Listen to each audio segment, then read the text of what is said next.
Estamos de volta. E eu não sei por que razão minha câmera não está funcionando. Vai saber? Não sei. Agora tá, voltou, sozinha, por conta.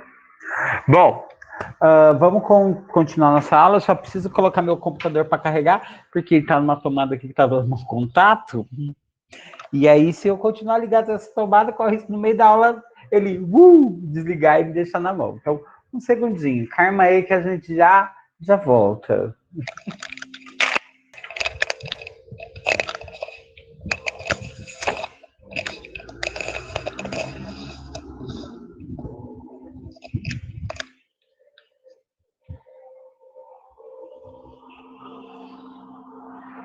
Ai, voltei. Bom, vamos lá, a gente vai começar então a nossa aulinha. Agora a gente vai falar um pouquinho sobre músculos. O tema da aula de hoje é um assunto que a gente já abordou no semestre passado, né? De novo, a gente está naquele processo de relembrar, de recapitular determinados temas. É claro que a gente acaba sempre se aprofundando nele de alguma forma, né? Então a gente vai acabar de alguma forma relembrando o assunto que a gente falou já em outra ocasião, né? A gente já falou de músculo, a gente já falou de nervo, por exemplo, que também vai ser um assunto que a gente vai falar esse semestre. Só que hoje o enfoque é um pouquinho diferente, né? Lá atrás, a minha ideia com vocês era basicamente explicar: olha, eu tenho um músculo, o músculo serve para isso. Uma célula muscular contrai, relaxa e ponto final. Hoje a gente vai relembrar essas histórias todas, mas o foco, obviamente, vai ser ir um pouquinho além, né? Hoje a gente vai falar um pouquinho de tipos de contrações musculares, a gente vai falar um pouquinho sobre tipos de músculos, formato de alguns músculos, a gente vai até um pouquinho à frente, tá? E a primeira coisa que eu quero ver se vocês estão lembrados aí. Bom, quando a gente fala em músculo, o que vem à cabeça para vocês primeiro? Tipo, o que vocês se lembram de músculo?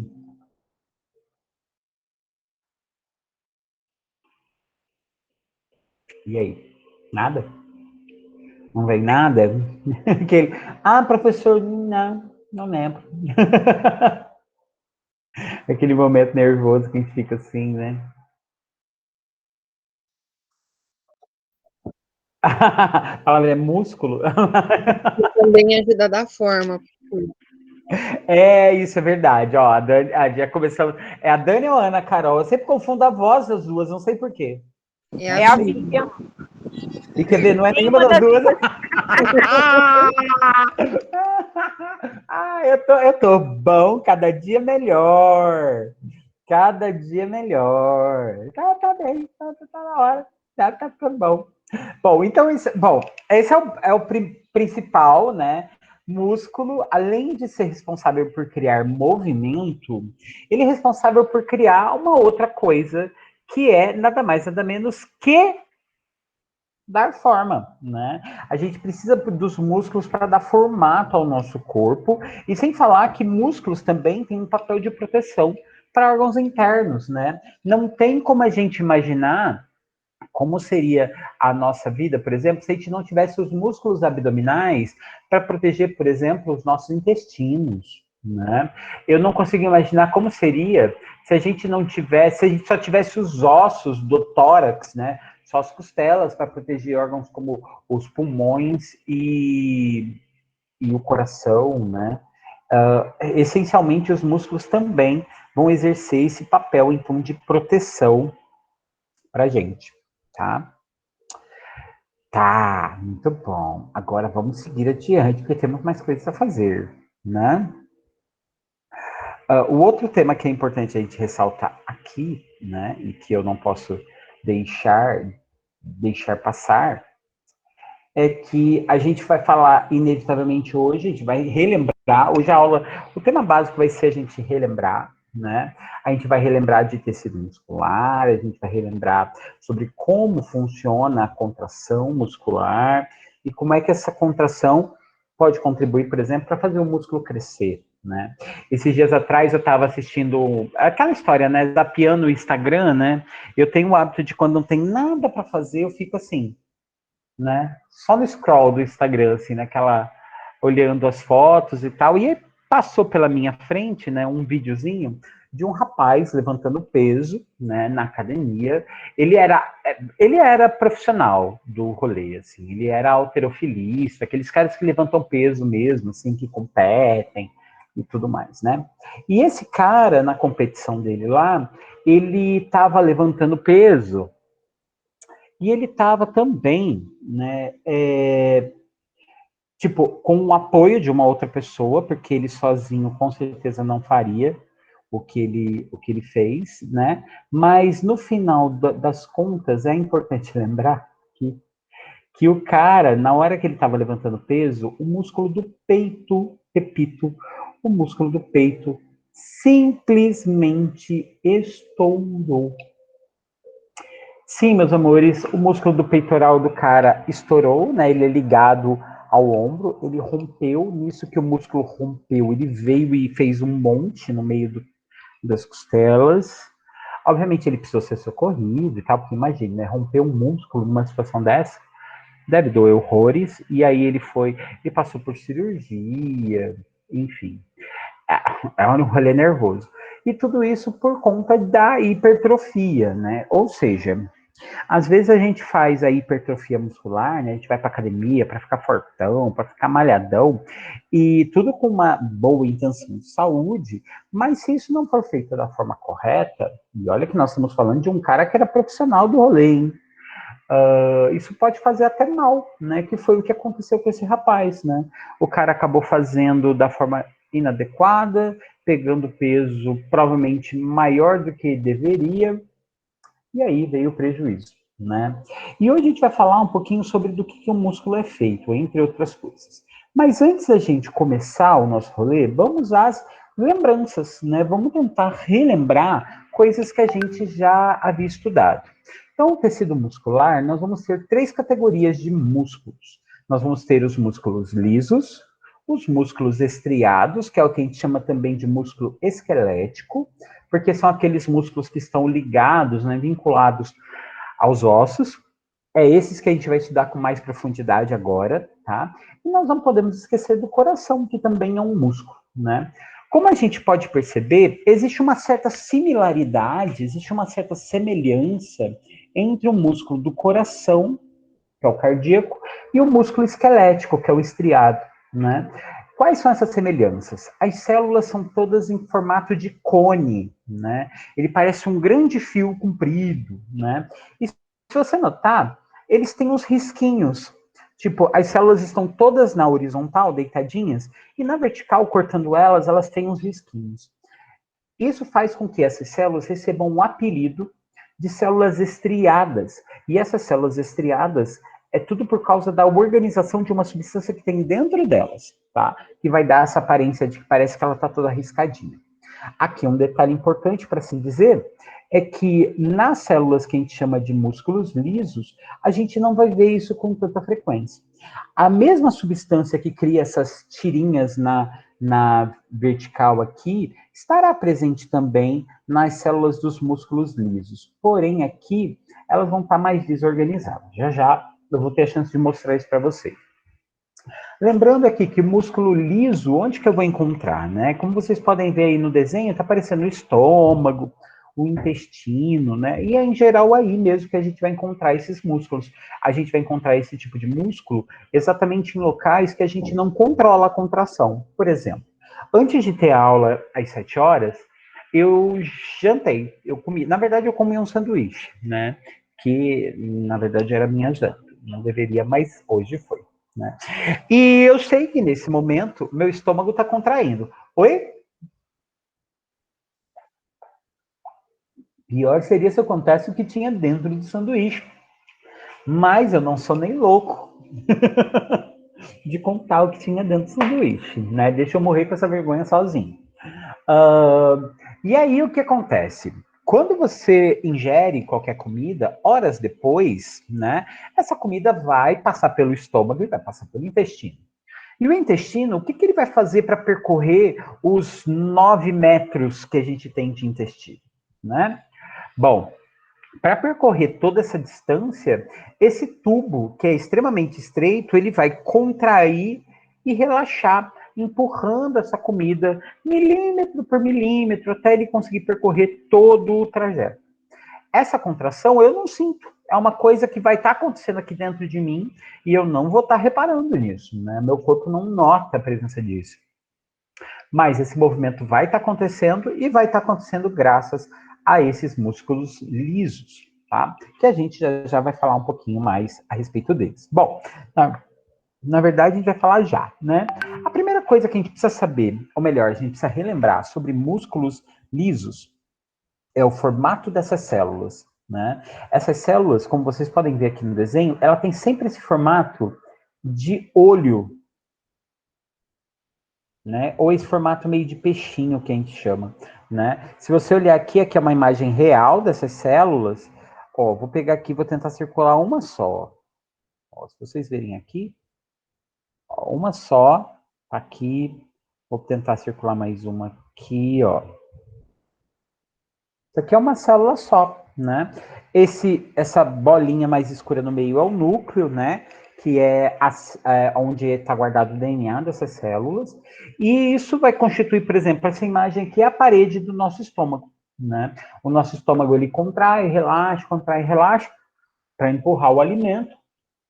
E graças a essa musculatura que ele vai ter. Só que essa musculatura é composta por essas células que são microscópicas. Eu não consigo ver essas células a olho nu, tá? Como ela tem esse formatinho aí de olho, né, que a gente chama, nós chamamos essas células pelo nome de miócitos, tá? Miócitos. A palavra mio quer dizer músculo. A gente vai ver, volta e meia, a gente vai se deparar com uma palavrinha que começa com esse mio. Mio, em grego, quer dizer músculo. E cito quer dizer célula. Pô, vamos pegar aqui outro exemplo de coisas que a gente já falou que tinha esse cito. Por exemplo, a gente já falou de osteócito, né, que são as células dos ossos, os condrócitos, que são as células das cartilagens. A gente já teve a chance de falar em outros momentos dos eritrócitos, que são as células vermelhas do sangue, né? Então, toda essa terminação cito quer dizer célula, geralmente é algo microscópico que a gente não enxerga a olho nu. E aqui, mio, músculo. Então, seria uma célulazinha do músculo, beleza? Esse rosinha que você vê dentro da célula são proteínas, tá? Essas proteínas vão ser substâncias que vão ser importantes a gente falar daqui a pouquinho. Por que que vai ser importante a gente falar daqui a pouquinho? Dentro dessas células, essas proteínas, elas vão ter um papel como se elas fossem uma mola, que elas são capazes de se esticar ou que são capazes de se contrair. Tá? Essas células, essas proteínas que tem dentro das células, que tem essa capacidade de se esticar ou se contrair, vai receber o nome de actina e miosina. E as duas vão ser necessárias existir dentro das células musculares. Então, qualquer célula muscular sua vai ter que ter essas duas substâncias. Aliás, aqui tem um detalhe importante.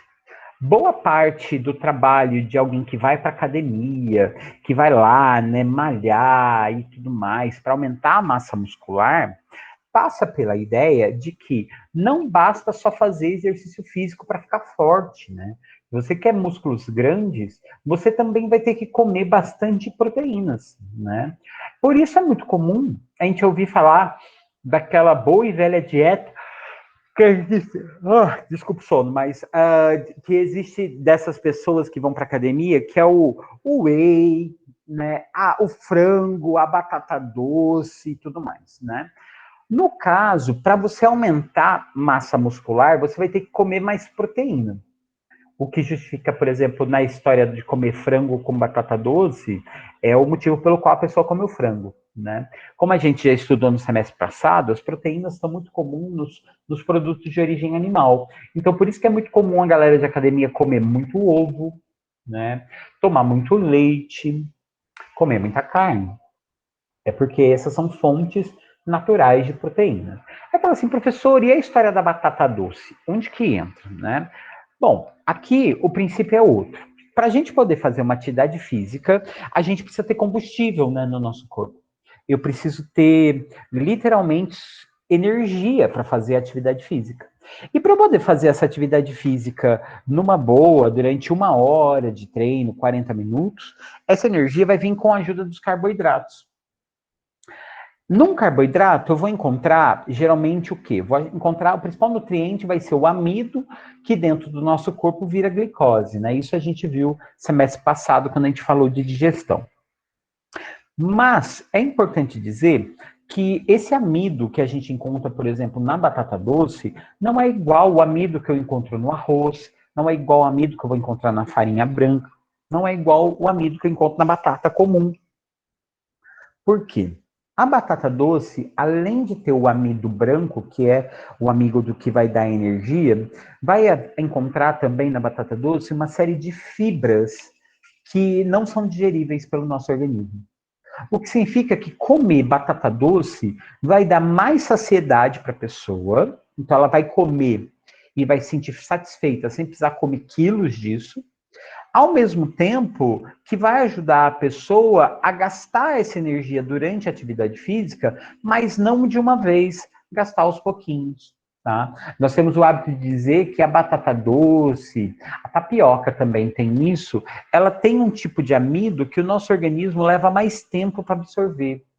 É aquela máxima assim, se eu como um prato de macarrão e eu estou morrendo de fome, na hora vai saciar a minha fome, eu vou ficar muito satisfeito e tal, mas dali mais ou menos 1 hora, 40 minutos, eu vou estar com fome outra vez, né? Ou seja, ela resolve o meu problema momentaneamente, mas ela vai levar para o meu sangue uma grande quantidade de açúcar e vai fazer meu organismo pedir mais açúcar depois de um tempo. Já quando a gente consome uma semente integral, né, por exemplo, arroz integral, ou, por exemplo, algum outro produto que tenha amido e que tenha fibra, como é o caso da batata doce, ela vai nos dar a saciedade, mas essa saciedade vem de forma mais prolongada. Ela não vai trazer fome logo depois que a gente come. Então, a ideia de frango e batata doce é uma receita que dá certo para quem faz essas academias por causa disso. O frango vai contribuir sendo matéria-prima para aumentar o músculo. E a batata doce vai contribuir com o amido, que vai dar combustível para o nosso organismo continuar tendo energia para continuar fazendo atividade física. Tá?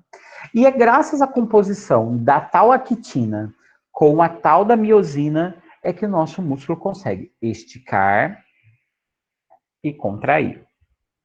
Esticar e contrair. Beleza?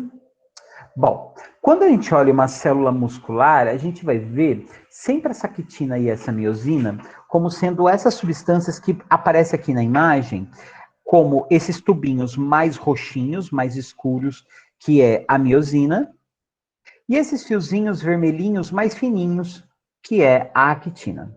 Como você pode ver, eles formam pilhas super organizadas. E esse conjuntinho empilhadinho de actina, miosina, actina, miosina, actina, miosina, actina, miosina, é o que a gente chama de sarcômero, tá?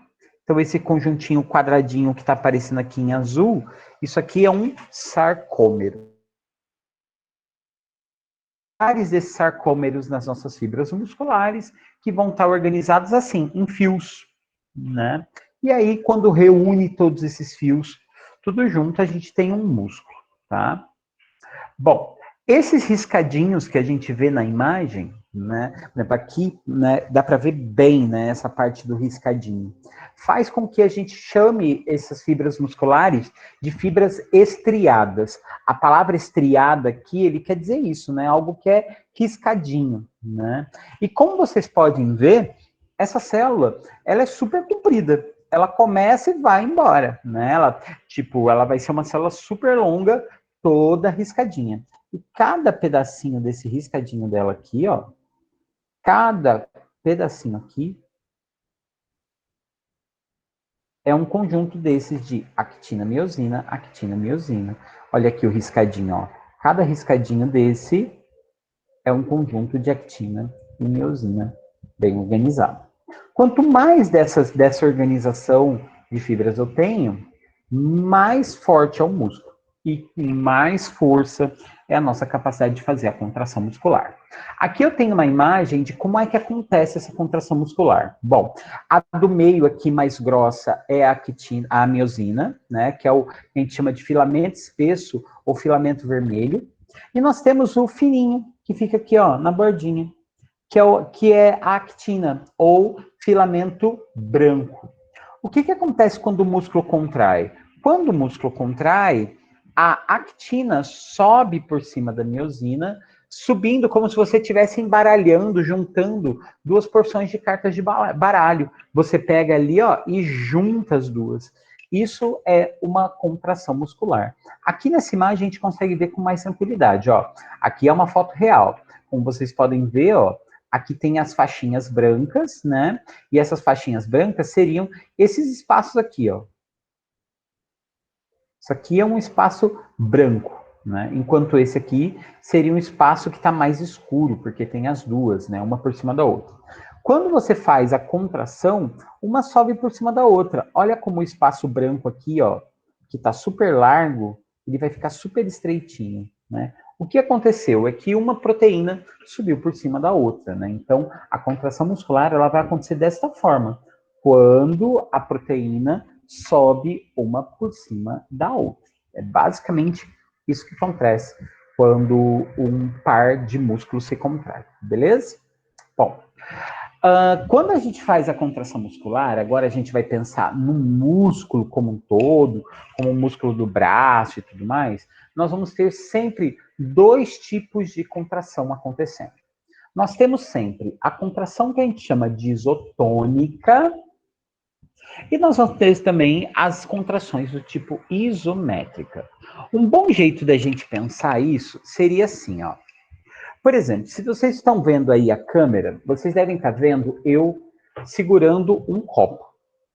Estou aqui segurando um copo. Não me parece um esforço levantar um copo, né? Por exemplo, enquanto eu estou parado aqui, que eu não estou mexendo esse copo do lugar, nesse momento eu tenho um músculo que está se contraindo. Porque se meu músculo relaxar, eu derrubo esse copo. Então quer dizer que se eu estou paradinho aqui, quietinho, com esse músculo parado, sustentando esse copo, eu tenho o que a gente chama de contração isométrica.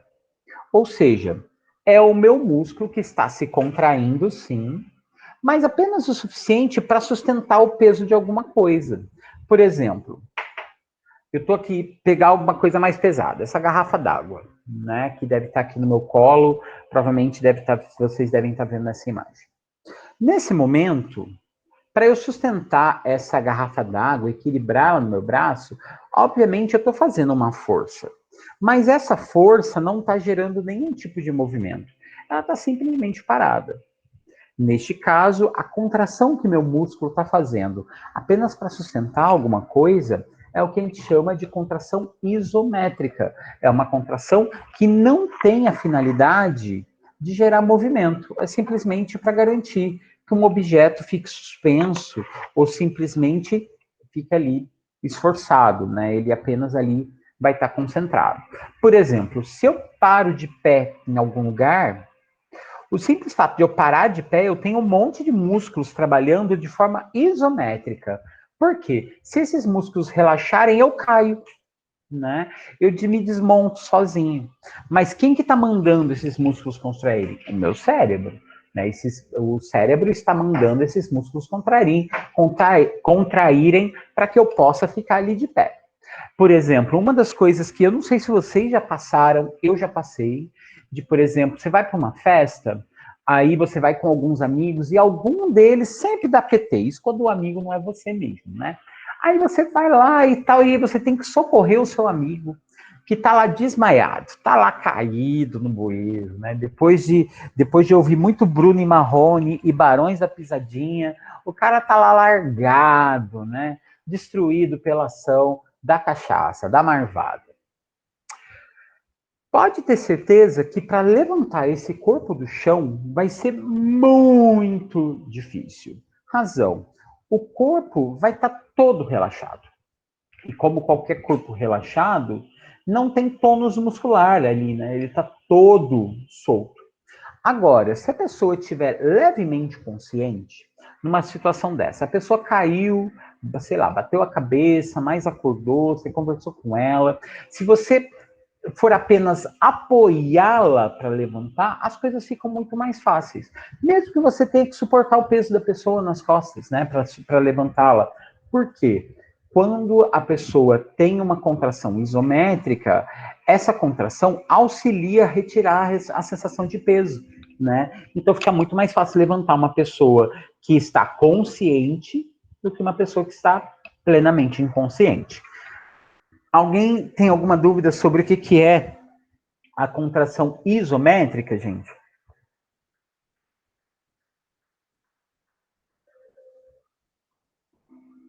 A contração isométrica auxilia no quê? Ela auxilia basicamente para sustentação. É tipo, ela vai te ajudar a ficar de pé, a te dar equilíbrio, a segurar objetos sem derrubar. É aquela contração que não serve para mexer as coisas do lugar, mas apenas para sustentá-las. Por exemplo, eu estou segurando uma garrafa na mão.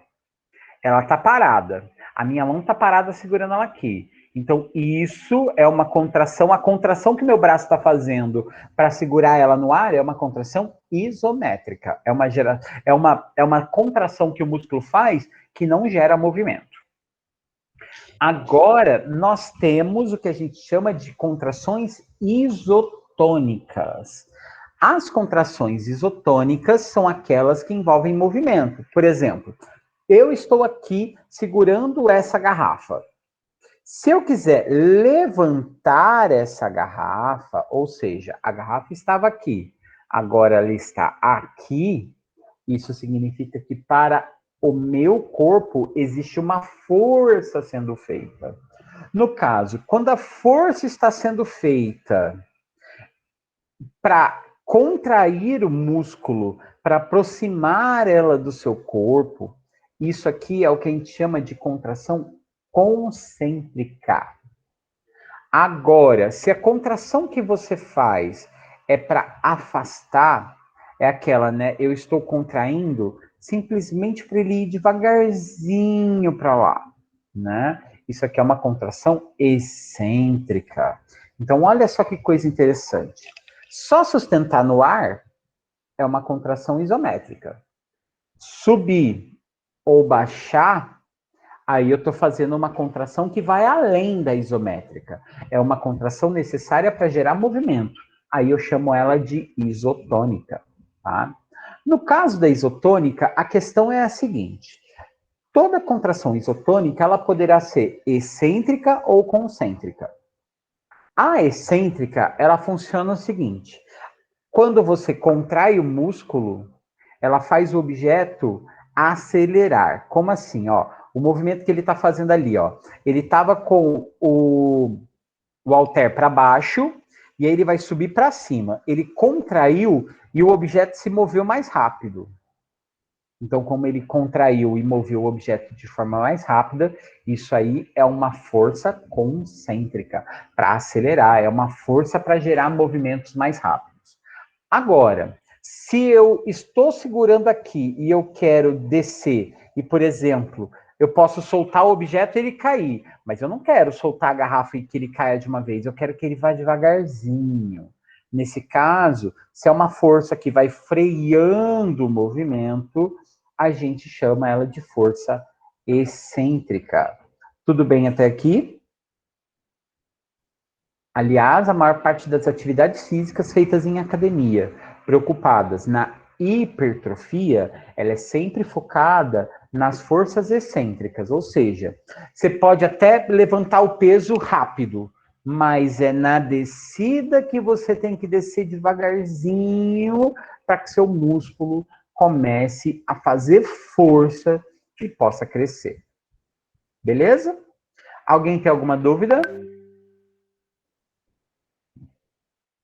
Então, ó, vamos imaginar aqui, vamos pegar aqui uma situação.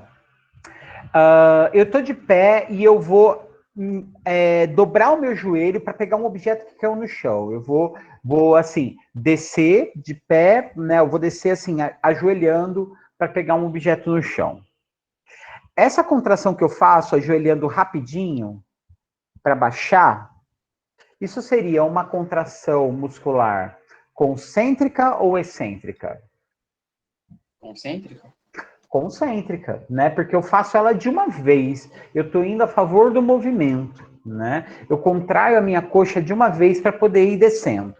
Tá. Agora, e se eu for descendo, né? Eu vou fazer o mesmo movimento de descida, só que eu vou descendo devagar, me freando, né? Vai doer muito mais, vai cansar muito mais. Esse processo vai ser uma contração do tipo excêntrica, porque ela é um movimento que está associado ao freio, a aumentar a tensão, porque você vai freando. Beleza? A mesma coisa seria para levantar. Tipo, eu estou ajoelhado, né? Eu estou no chão, peguei o objeto, vou levantar. Se eu levantar rápido, de uma vez, fazendo uma contração única que vai me acelerar, isso é uma contração do tipo concêntrica. Já se eu for fazer essa mesma contração, só que de maneira lenta e controlada, freando o meu movimento para ele não vir de uma vez, aí ela é excêntrica. Beleza? Professor, o que é hipertrofia? Hipertrofia é aumentar o tamanho do músculo. Tá. É ficar fortinho. Essa é a tradução ao pé da letra, tá? Assim como atrofia é o contrário, né? Quando o músculo ele perde tamanho, ele fica pequenininho e às vezes ele até perde o movimento, né? Quando a gente fala que ele teve uma atrofia nas pernas, o que isso significa? Quer dizer que os músculos, exatamente por falta de uso, ele foi diminuindo, diminuindo, diminuindo até parar de se mover, né? Até perder o seu movimento. Em geral, a galera que trabalha com fisioterapia, eles sempre vão trabalhar em cima da garantia de que a gente não tenha uma atrofia muscular, né? Essa é sempre o interesse de quem trabalha com fisioterapia, né? Por exemplo, a pessoa estava lá, por exemplo, agora a gente tem ouvido muito falar, né, de pessoas que estavam acamadas por conta do Covid-19, e aí ficam muito tempo, né, nos hospitais, nas camas e tudo mais, e aí a pergunta que sempre, né, que nunca quer calar, gente, é por que depois, quando elas voltam, né, elas estão com a musculatura atrofiada, né, às vezes algumas nem estão andando mais. É porque, literalmente, a pessoa ficou na cama, sem exercer nenhum tipo de movimento controlado durante um tempão, né? Então, é bem natural que a pessoa tenha esses músculos, à medida que ele não é mais utilizado, esse músculo não é mais estimulado, que ele atrofie, né? E aí, obviamente, ele vai precisar de uma ajuda para ser estimulado, e aí é que entra a história do fisioterapeuta, do educador físico, para estimular o bom funcionamento desse músculo, né? Bom, continuando aqui, meus amores, vamos lá. Aqui continuando, como eu falei para vocês, né, quando a gente pega um músculo, o músculo é o que a gente conhece pelo nome de carne, né? Quando a gente pensa num animal, quando a gente come a carne de um bicho, o que a gente está comendo dele é um músculo dele, né? É um tipo de músculo dele, né? Lembrando que quanto mais forte é esse músculo, mais duro ele é. Né? Então, por exemplo, quando a gente come uma carne, como é o caso do filé mignon, que é uma carne muito macia, é porque aquele músculo, ele é um músculo que foi muito pouco trabalhado, ele foi muito pouco utilizado na vida do animal, né? Agora, por exemplo, quando a gente come uma carne que é uma carne de panela, né? Ou que é uma carne que tem que você não vai conseguir cozinhar ela numa boa, que ela é naturalmente mais dura, é sinal que provavelmente essa carne fazia parte de uma musculatura que o animal utilizava bastante. E é por isso que ela é mais rígida. Geralmente a musculatura mais rígida, ela é mais rígida porque ela tem mais actina e mais miosina, o que significa também que ela é mais nutritiva também, né? Então, às vezes você come lá aquele bifão, aquele filézão mignon, né? Aquela picanha, né? Naquela ideia assim, ai, tô comendo a melhor carne, né? Ai, ela só é melhor carne porque ela é mais macia. Mas, sob o ponto de vista nutricional, quanto mais difícil ela for de cozinhar, quanto mais panela de pressão que ela precisar, mais proteico é o alimento, né? Então, provavelmente, mais nutritivo, mais rico nutricionalmente falando ela é. Então, assim, se a gente for pensar sobre o ponto de vista da nutrição, uma carne de panela, que é aquela carne mais barata, né? Se a gente for pensar o pé da letra, ela também é a mais nutritiva. Não é que coisa doida, né? A gente às vezes fica pensando que é o contrário, né? E não é. Bom, mas voltando aqui. As fibras cardíacas, que é a fibra do coração, ela é muito parecida com a fibra do músculo esquelético. Ela também tem esse arranjo, né, de fio comprido e tudo mais. A diferença é que ela tem essas subdivisõezinhas. Essas subdivisõezinhas que aparecem aqui, ó, apontando em verde, que eu vou riscar aqui, ó, ela aparece aqui. É o chamado de discos intercalares. Isso daqui vai ser importante para a contração desse músculo, né? Isso faz com que o músculo do coração seja capaz de contrair de maneira muito forte, como músculo esquelético, mas ele vai ser automático, ele vai ser involuntário, né? Involuntário igual o músculo liso, ele tem, digamos assim, o melhor dos dois mundos. Até eu uso muito esse esquema aqui, ó. Imagine cada um desses círculos separados como sendo esse daqui para os músculos esqueléticos e esse aqui para os músculos lisos, que é o dos órgãos internos, né? Todo músculo esquelético ele vai ter uma contração forte e voluntária, ou seja, ele contrai com força e por ordem do seu cérebro, né? O seu cérebro vai contrair, ele vai lá e faz um movimento. Já os músculos lisos, não, ele vai ter uma contração fraquinha, a ponto da gente não perceber, e ela é involuntária, ou seja, ele é controlado pela uma parte do cérebro que age por conta própria, de forma autônoma, né? E o coração, onde fica nesse rolê? O coração tem o melhor dos dois mundos. Ele é exatamente a junção dos dois. Ele tem uma contração forte, igual um músculo esquelético, mas ele tem uma ação involuntária, igual um músculo liso, né? Ele vai ter aí o conjunto, né, dos dois lados e que possibilita a contração muscular, né, forte como a de um músculo esquelético, mas autônoma, igual um músculo involuntário, igual um músculo liso. Beleza? Bom, resumindo, o que a gente tem de importante sobre os três músculos que a gente precisava relembrar de tudo que a gente já viu até hoje? Nós temos os três tipos de músculo, né, sendo dois deles estriados e um liso. Os estriados são os esqueléticos, que são esses músculos que a gente vê e tal por baixo da pele, e temos também o cardíaco, que também é um músculo estriado.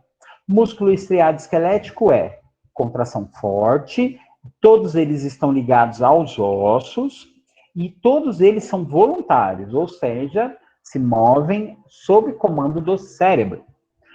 O estriado cardíaco, ele vai ser um músculo de contração forte, vai ser um músculo que só ocorre no coração e ele é involuntário, ou seja, ele continua batendo, contraindo, independente da sua vontade. Já o músculo liso, a contração é bem fraquinha, eles estão nos órgãos internos, então principalmente intestino, útero, estômago, garganta, aparelho respiratório, e todos eles são involuntários, ou seja, se movem sem o comando do cérebro. Beleza até aqui, gente? Alguém tem alguma dúvida? Alguém quer perguntar alguma coisa? Pessoal, tá de boas? Tá tranquilo, né?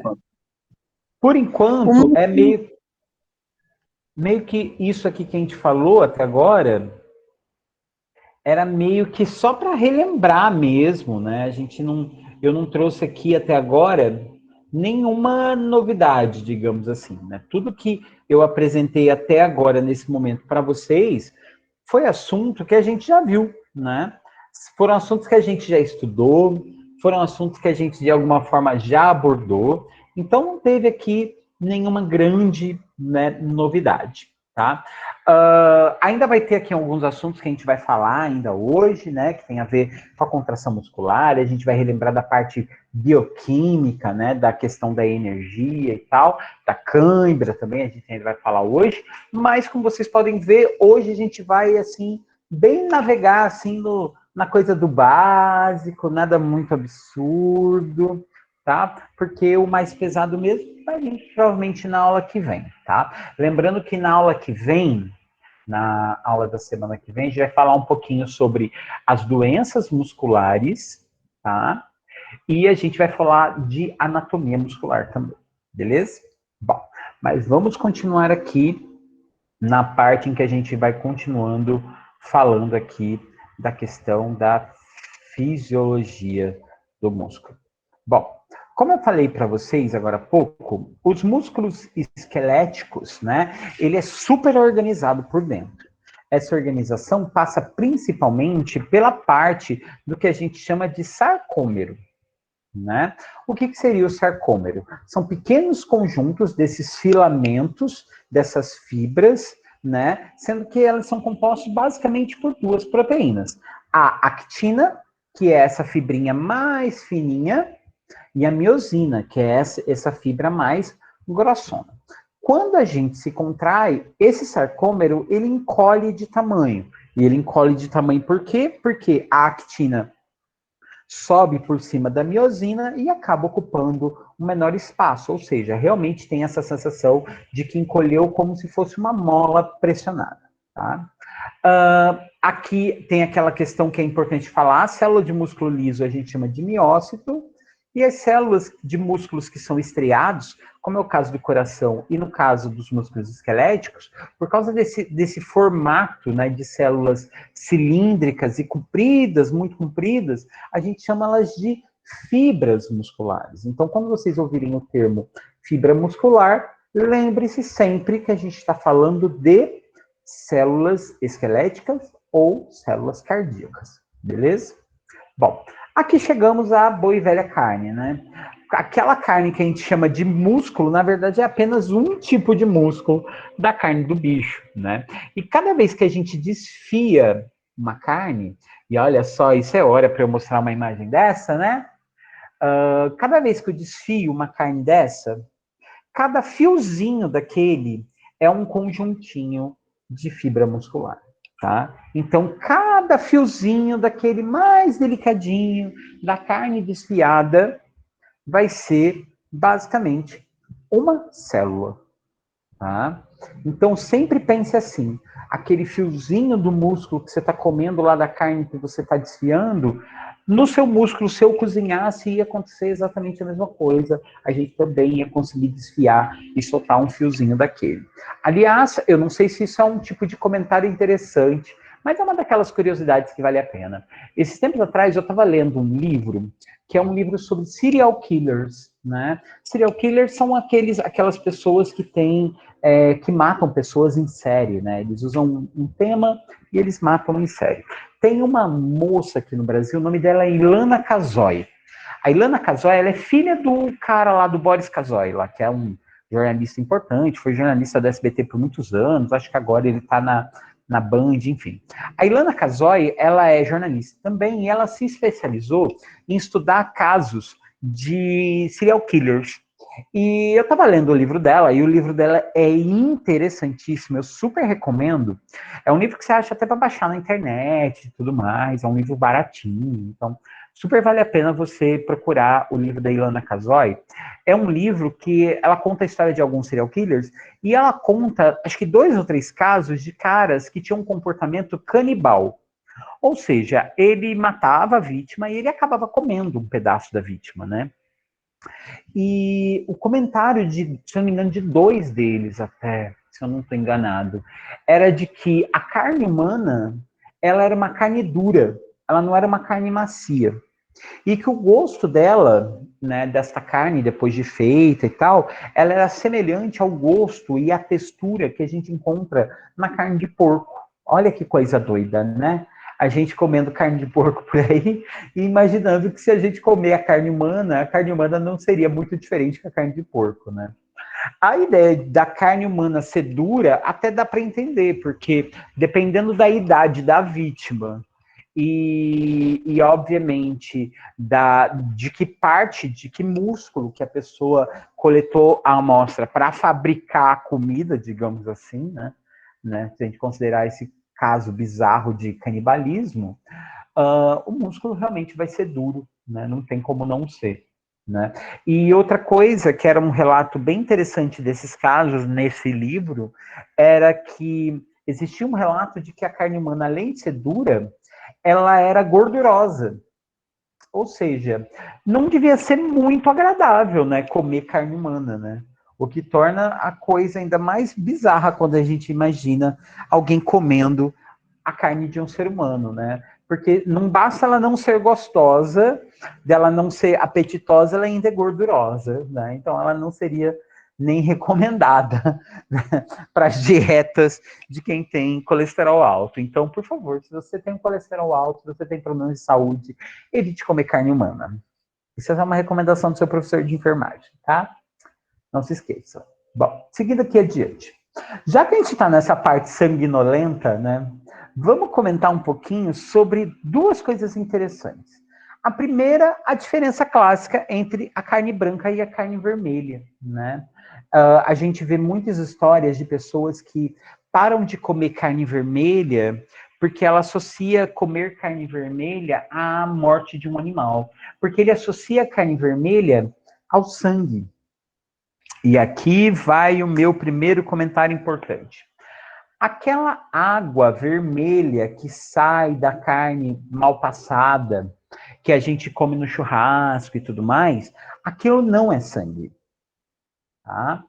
O que exatamente é aquele líquido vermelho? Bom, aquele líquido vermelho é graças à presença de uma substância chamada mioglobina, que é sim uma parente de uma substância presente no sangue, que é uma parente da hemoglobina, que a gente já estudou, que a gente já esgotou, inclusive a gente já falou pra caramba da hemoglobina, de exame, já falamos de anemia e tudo mais em outras circunstâncias. E a mioglobina é um parente, por isso que ela é vermelha, né? Inclusive ela é vermelha pela mesma razão que a hemoglobina é vermelha. Ela tem um átomo de ferro presente nela, né? Agora a grande pergunta é, por que a gente precisa da tal mioglobina?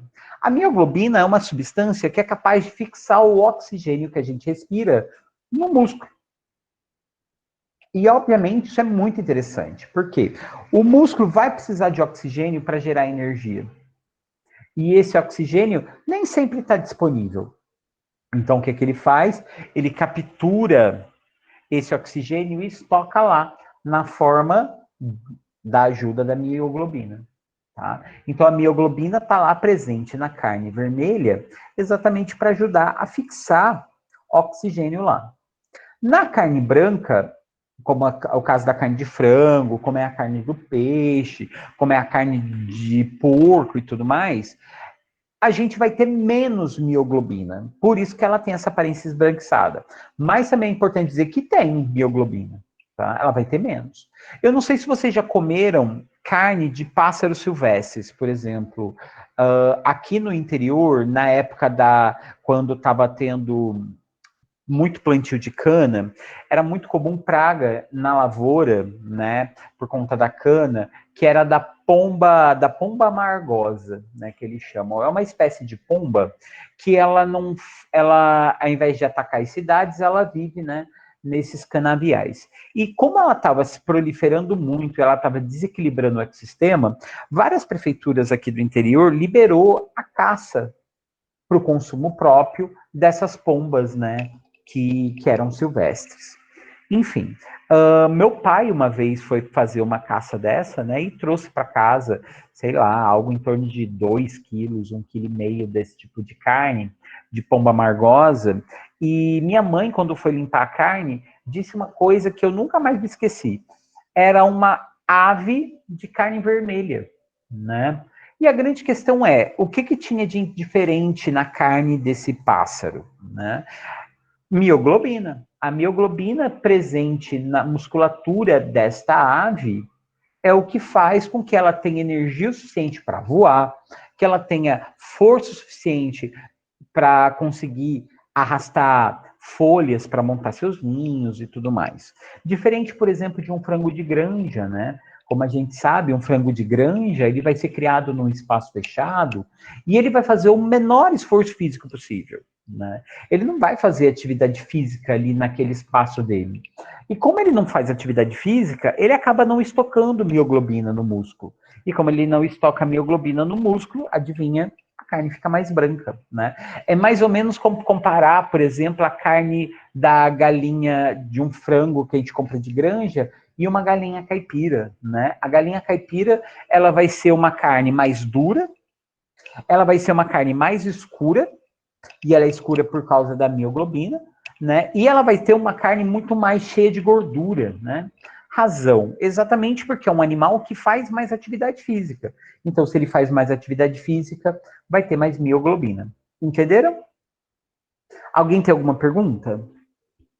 Então, quando você fizer cara feia para comer aquele bifinho, só porque ele está sangrando, primeiro que essa expressão está absolutamente errada, né? A carne não está sangrando, né? A carne, aquilo nem sangue é. Se você coletar uma gotinha e pôr no microscópio, você não vai achar um glóbulo vermelho ali.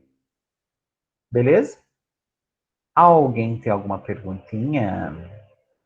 Ou não? Tá de boas? Sus? Então tá. Bom, isso aqui eu já tinha falado para vocês no semestre passado. Eu não me lembro. Isso não, né? Da parte da carne vermelha, desse rolê não, né? É, né? Aqui tem um detalhe importante, né? Quando a gente faz, por exemplo, a análise, principalmente para atividade física, né? A galera que faz atividade física geralmente faz essas análises mais profundas da musculatura. Se você analisar as fibras musculares de alguém que não faz atividade física, de alguém que é sedentário, e de uma outra pessoa que faz atividade física constante, ou que, por exemplo, é um pedreiro, né, que tem um trabalho braçal pesado, ou é um atleta de alta performance, a gente vai perceber que a musculatura dessa pessoa ela vai ser mais avermelhada. Exatamente porque ela vai ter mais mioglobina. Tá? Outra razão para a pessoa ter mais mioglobina é se ela viver em altas altitudes. Como assim? Pessoas que vivem em regiões muito montanhosas, né? Como a gente sabe, regiões muito montanhosas têm menos oxigênio no ar. E como tem menos oxigênio no ar, ela tem que arranjar um mecanismo que prenda melhor o oxigênio na musculatura.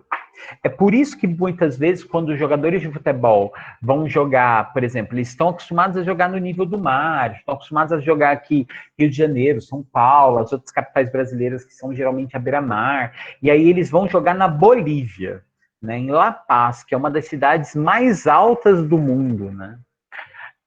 Geralmente eles vão para lá e eles sofrem horrores. Por quê? Porque como o ar lá é mais rarefeito, né? Esse ar que tem menos oxigênio, a gente chama de rarefeito. A pessoa, literalmente, com 5 minutos correndo no campo de futebol, ela vai estar morrendo esbaforida, né? Por quê? Porque o pulmão dela não está preparado para correr num espaço com menos oxigênio, né? Ela está acostumada a viver num espaço que tem mais oxigênio. Aliás, até a bola de futebol, nesses espaços onde o ar é mais rarefeito, a bola se move de maneira mais rápida, né? Então, jogar, assim, um atleta de futebol ou de qualquer outro esporte, né, que está acostumado, né, a correr e tudo mais, ele vai sofrer muito mais se ele for jogar em altas altitudes. É por isso que é muito comum nesses atletas eles viajarem com mais antecedência quando eles vão para esses lugares. Então, geralmente, o que eles fazem? Eles chegam, por exemplo, vai jogar na Bolívia. Então, eles vão chegar aí uns 10, 15 dias antes do jogo. Olha que interessante. Uns 10, 15 dias antes. Vão treinar nesse lugar e o corpo vai ganhar tempo para se acostumar. E o se acostumar seria o quê? É o músculo dele começar a produzir mais mioglobina, especialmente pensando nesta ocasião. O organismo dele vai se preparar, produzir mais mioglobina, e aí, ao estocar mais mioglobina no sangue, não, melhor, na musculatura, a performance muscular dele vai ser melhor, ele vai se cansar menos, né? E isso é uma coisa muito interessante para o atleta, né? Ele, para ele render, ele não pode cansar. E para ele não cansar, ele tem que ter a garantia de que não vai faltar oxigênio na musculatura dele. Beleza? Agora, olha que interessante, né? Esses atletas da Bolívia, quando vêm aqui para baixo, né? Quando vêm para o nível do mar, ou mais próximo do nível do mar, eles vão ter vantagem, né? uma vez que o músculo dele consegue capturar muito mais oxigênio do que o músculo de uma pessoa que já mora aqui. E isso significa que eles vão ter tipo um doping natural, né? Que foi propiciado exatamente pelo simples fato dele estar acostumado, dele viver num ambiente que tem pouco oxigênio. Bom, aqui está a contração muscular. Isso aqui foi uma coisa que eu já falei hoje, mas o que eu não falei hoje é como que acontece essa história da actina subir por cima da miosina. Bom, basicamente, para haver esse movimento de proteínas, eu vou precisar gastar 3 coisas. Eu vou precisar gastar 2 sais minerais e uma substância energética que a gente já estudou no semestre passado, que é o ATP. Então, eu vou gastar 2 sais minerais, que é o cálcio e o magnésio, e o ATP. E quando isso acontece, as proteínas sobem uma por cima das outras, e com isso, a proteína menor, o músculo se contrai, tá? Como que isso acontece? Isso acontece graças a um fenômeno interessante, que é a chamada placa motora. O que seria a placa motora? É nada mais, nada menos do que um encontro daquela fibra muscular com o nervo. Olha que interessante, né? Para cada músculozinho, cada fibrazinha muscular que eu tenho um nervão aqui, olha só que amarelo aqui, parecendo um tentáculo colado nele. Como vocês devem lembrar, né, das aulas do ano passado, a gente tem, né, todo músculo, né, nosso, ele tem lá um nervo, e esse nervo ele vai funcionar utilizando eletricidade. E ao usar eletricidade, ele literalmente é como se ele desse um choque no músculo, né, em cada pontinha desse músculo. E quando ele dá esse choque, ele vai liberar o cálcio. Cálcio ele que vai ser responsável por desencadear a reação da contração muscular, de começar a actina a subir por cima da miosina.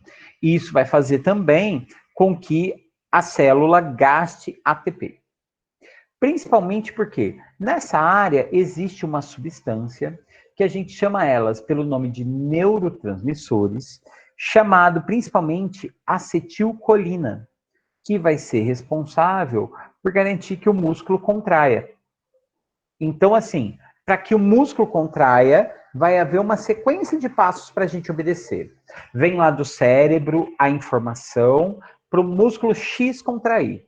Então, essa informação vem através de um nervo, que é um nervo chamado de nervo motor, porque ele serve para estimular um músculo.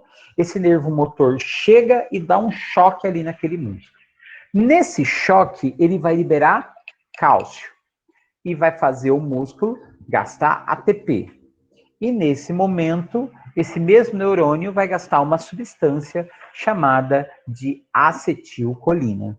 E esse conjunto, acetilcolina, cálcio, magnésio e ATP, faz o músculo contrair. Algo semelhante vai acontecer com os músculos lisos, tá? Só que no músculo liso, essa contração vai ser por músculos especiais que a gente chama de músculos, ou melhor, desculpa, músculo não. Vai ser por um nervo especial que a gente chama de nervos parasimpáticos. E aí eles vão propiciar a contração muscular, beleza? Então, num são nervos motores e no outro são nervos parasimpáticos. Alguém tem alguma dúvida? Alguém quer perguntar alguma coisa até aqui? Não? Então tá. Bom. E a cãibra muscular, né? Aqui tem algumas situações que são clássicas, né? Quando a gente tem uma cãibra, a primeira coisa que nos faz, o que passa pela nossa cabeça é o que foi que eu fiz, Deus, para que meu músculo, né, queira contrair e causar tanta dor assim, né? Bom, a regra é a seguinte, né? Como eu falei para vocês, no interior dos nossos músculos, a gente tem a miosina. A miosina, aquela substância vermelha que guarda o oxigênio. E ela vai gastar esse oxigênio, assim como ela vai gastar também a glicose, que é a substância energética que vai fazer esse músculo contrair para produzir o ATP, né? Então vai ter glicose sendo gasta, vai ter o oxigênio vindo lá da mioglobina para garantir que a musculatura se contraia. Nessa contração vai haver a produção de gás carbônico, vai haver a produção de água. Esse processo da quebra da glicose utilizando o oxigênio, que é o normal do músculo fazer, isso aqui a gente estudou no semestre passado, e esse processo se chama respiração aeróbica. Sim, a respiração aeróbica é aquela que leva o oxigênio, é aquela que é dividida em 3 fases, né? Que tem a glicólise, o ciclo de Krebs e que tem a cadeia respiratória, né? E esse aqui é o jeito mais fácil do músculo conseguir energia. Porém, à medida que a mioglobina vai dando oxigênio para o músculo trabalhar, uma hora a mioglobina acaba, né? E aí o que acontece é que o músculo vai ter que fazer todo esse processo de produzir ATP sem o oxigênio. Neste caso, quando faltar oxigênio, a respiração aeróbica vai receber um nome especial. Ela vai ser a respiração anaeróbica, né? Uma das consequências da respiração anaeróbica é a quantidade de ATP que ela vai fazer. Ela vai fazer bem menos, ela vai fazer só 2 ATPs para cada glicose que quebra, né? Ela é diferente, por exemplo, da aeróbica, que a respiração aeróbica produz 38, né, ATPs, né? Tudo isso porque falta oxigênio. E tem um prejuízo. No caso do músculo humano, ele vai produzir uma substância que a gente chama de ácido lático ou lactato. Esse ácido lático ele vai ser responsável por criar uma contração extra nos músculos, porque ele vai interferir na ação dos nervos. E essa contração extra, que vai rolar com os músculos, vai fazer com que essa contração seja forte, intensa e sem controle. E isso vai provocar fadiga muscular e vai provocar, acima de tudo, as cãibras. Tá? Então, basicamente, a cãibra é provocada quando o músculo precisa trabalhar sem oxigênio, o músculo trabalhando sem oxigênio vai produzir o ácido lático, e o acúmulo do ácido lático vai causar essa dor e o desconforto, que vai interferir no funcionamento e que vai causar as câimbras musculares. Beleza até aqui? Alguém tem alguma pergunta? Alguém quer falar alguma coisa? Agora você quer um churrasco, né? Eu também quero um churrasco. Muito. Bom, para fechar a nossa aula, a gente já está já nos finalmente, gente. Eu tenho que falar sobre 2 conceitos que a gente vai usar muito na aula que vem, que é o conceito de músculo agonista e os músculos antagonistas. E o que seria isso exatamente? Sempre que os nossos músculos contraem, se ele gera movimento por um lado, ele vai gerar relaxamento do outro. Como assim, ó? Ó, pensa comigo, ó, para a gente poder subir esse braço, o que vai acontecer? O músculo de cima, o famoso músculo do muque, que ele se chama bíceps, ele vai se contrair. Note que ele ficou gordinho. Se ele ficou gordinho, é porque ele literalmente se contraiu. Só que ao mesmo tempo que ele contraiu para puxar o braço, o músculo de baixo, o famoso músculo da pelanquinha do tchau, ele relaxa. Então, olha que interessante. Enquanto o músculo de cima contrai, o de baixo relaxa. Quando o de cima está trabalhando, o de cima vai ser chamado de músculo agonista. Então, o agonista vai ser o músculo que está em exercício, em trabalho. É ele que está gerando o movimento. E enquanto isso, o outro do outro lado está lá, relaxadão, não está fazendo nada. Então, ele é o antagonista. Antagonista é o contrário de agonista, né? Então, quando o agonista está trabalhando, o antagonista está relaxado. Só que o que acontece? Se eu descer esse braço de volta, para eu descer o braço de volta, o que vai acontecer?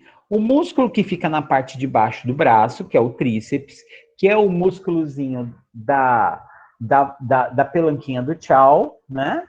Famoso músculozinho da pelanquinha do tchau. Ele que vai contrair agora, ó. Se você olhar aqui, olha só como ele tá mais gordinho, né?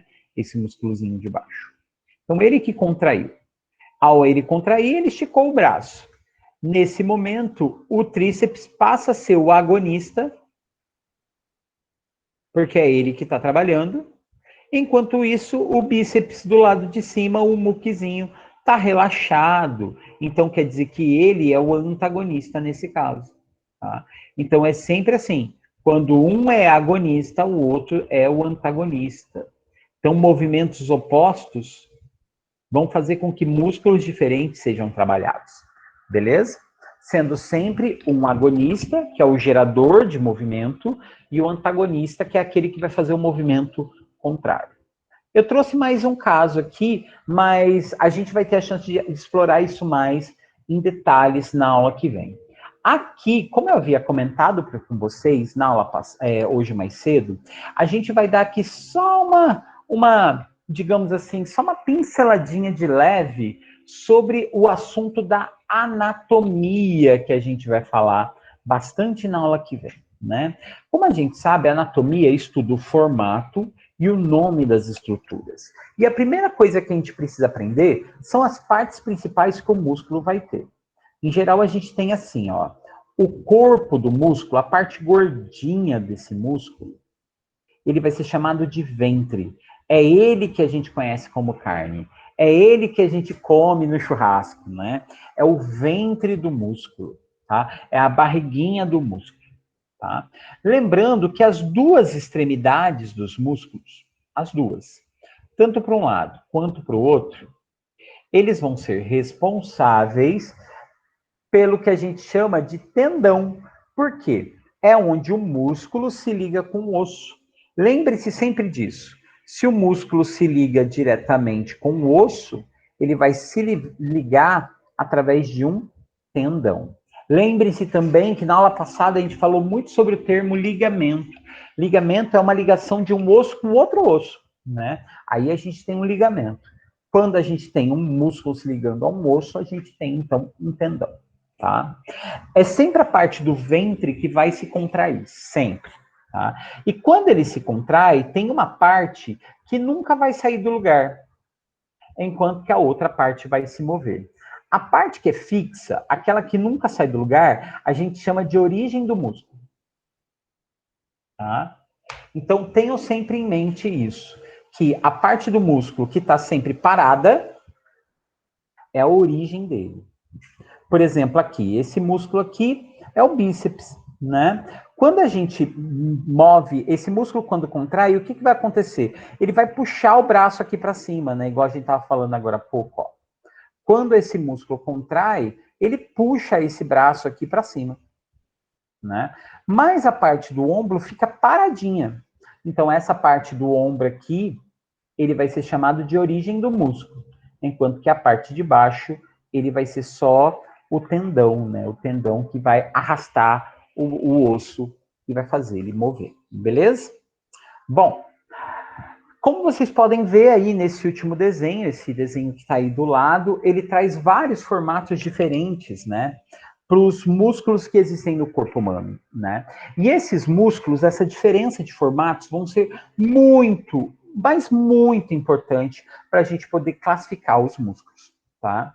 Vamos começar pelos mais importantes. De longe, o músculo que vai ser mais presente no corpo vai ser aqueles músculos que a gente chama de fusiforme. Fusiforme é esse que tem esse formato de foguete, tá? Que é, por exemplo, o músculo do bíceps. O bíceps é um músculo fusiforme, né? Ele tem esse formatinho de foguetinho, tá? Da mesma forma que eu tenho músculos que são redondinhos, que são realmente uma bolinha. Esses músculos que são redondinhos, eles são chamados de músculos circulares, mas eles são chamados também por um outro nome que é até mais frequente, que ele é chamado de esfíncter.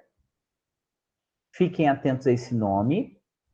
Geralmente a gente associa o nome esfíncter ao ânus, né? Porque no ânus a gente tem realmente um esfíncter, que é um músculo que controla a saída das fezes. Porém, a gente tem esfíncteres em outros lugares do corpo, tá? E outro nome que a gente dá para esses músculos circulares, além de a gente chamar eles de esfíncteres, né? A gente chama eles também de orbiculares. Fiquem atentos, porque na próxima aula que a gente vai falar de músculos, muitas vezes o nome do músculo tem a ver com o formato que ele tem.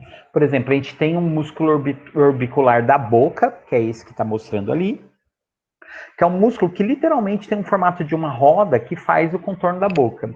E nós temos os músculos orbiculares dos olhos, que é exatamente músculo que fica o contorno do olho, né? Então, esses dois músculos são sempre interessantes a gente saber. Então, a gente viu ali, ó, nós temos os músculos fusiformes, os músculos circulares, e eu tenho os músculos paralelos. Os músculos paralelos são músculos que eles não têm uma pontinha fina. Em vez de ele ser assim, ó, assim seria um fusiforme, né? Ele é reto. Ele é simplesmente reto. Aliás, os músculos paralelos, eles também recebem esses nomes. É bem comum a gente ouvir falar deles como músculos retos, né? Por exemplo, a gente tem o reto abdominal. O reto abdominal é o famoso músculo, né, dos gominhos, né?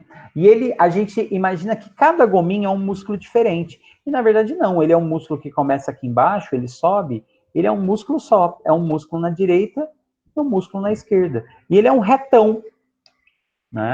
Por quê? Porque ele é um músculo paralelo, ele tem as fibras paralelas, tá? Nós temos também os músculos que têm fibras convergentes.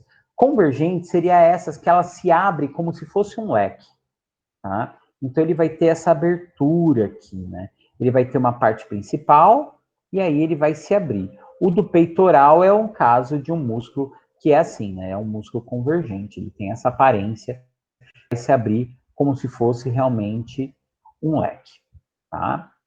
Bom, nas costas a gente também tem outros músculos desse tipo. Depois deles, depois que a gente vê os circulares, os fusiformes, os paralelos e os convergentes, aí vem os músculos que a gente chama de músculos penados. Músculo penado geralmente funciona assim. Ele tem uma fibra principal no meio e esse músculo ele se abre para um dos lados, tá? Criando como se fosse um pedaço de uma pena. Por isso desse nome penado. Aliás, é bem comum também a gente ouvir o nome peniforme, tá? Que quer dizer a mesma coisa, tá? E aí, o número de asinhas dessa pena vai dar o nome para o músculo. Por exemplo, aqui na perna a gente tem um músculo unipenado, ou seja, ele só tem essa estrutura de pena de uma face. Nós temos, por exemplo, um da coxa que é um bipenado, ou seja, ele abre em dois feixes, né, um para cada lado. E nós temos o multipenado, que é o caso, por exemplo, do músculo do ombro, que ele vai abrir em várias peninhas, todas eles, tá? Só existem esses músculos? Os fusiformes, os circulares, os retos e os penados? Não, existem até mais. Mas esses daqui são, sem dúvida nenhuma, aquelas que vão fazer diferença para vocês, tá? Por exemplo, aqui nessa outra imagem, eu trago mais alguns outros exemplos. De aqui, ó, músculo peniforme, né? Peniforme é aquele caso que eu comentei para vocês, tá? Mas que não vale a pena a gente ficar batendo cabeça nisso aqui ainda não, tá? Bom, meus amores, esse aqui seria o último assunto, né, da aula. Essa parte da categoria, né, dos tipos de músculo, que é esse que a gente estava falando aqui, a gente vai ter a chance de se dedicar a ele melhor, com mais detalhes na próxima aula, né? Essa aqui já é da parte da anatomia, como eu disse para vocês, e isso daqui, então, fica como sendo o último tópico da aula de hoje. Alguém tem alguma pergunta? Alguém quer falar alguma coisa? Hein? Hoje está bem de boas, né? Exatamente, vai ter bastante nome mesmo. Bom, meus amores, então é isso. Eu vou ficando por aqui, então, né? A gente encerra, então, a nossa aula de hoje por aqui. Não deixem de fazer a atividade do APS e a gente se encontra, então, na próxima segunda. Até lá, um beijo para todos, um bom descanso e até segunda-feira que vem.